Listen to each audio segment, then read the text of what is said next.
Last উইকেন্ডে 3জন plan করেছিলাম তো চলো কোথাও থেকে একটু বেরিয়ে আসি।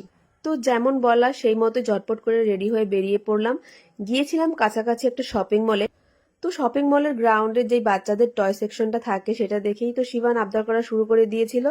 তো যাই হোক, ওর আবদারটা একটু পূরণ করে সোজা চলে গিয়েছিলাম ফার্স্ট ফ্লোরে।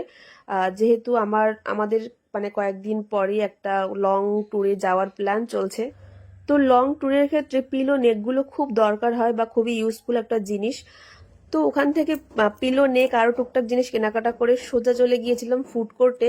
প্রচন্ড ক্ষুধা পেয়েছিল, কিন্তু ফুড কোর্টে যাওয়ার পর দেখলাম যে এত ভিড় ছিল, যেহেতু উইকেন্ড ছিল।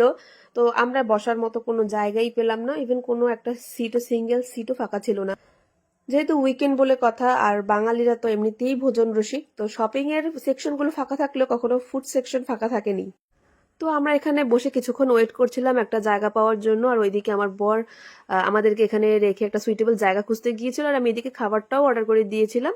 তো সিজলার টাইপের কিছু একটা অর্ডার করেছিলাম, আইটেমটার নাম ঠিক মনে নেই এই মুহূর্তে।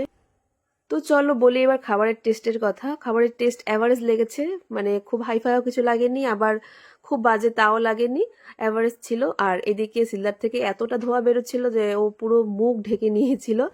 তো সবসময় আমি নতুন নতুন কোনো আইটেম ট্রাই করতে পছন্দ করি। ওই বরাবরের মতোই নতুন কিছু নিয়েছিলাম, কিন্তু বললাম তো আমার কাছে অ্যাভারেজ লেগেছে।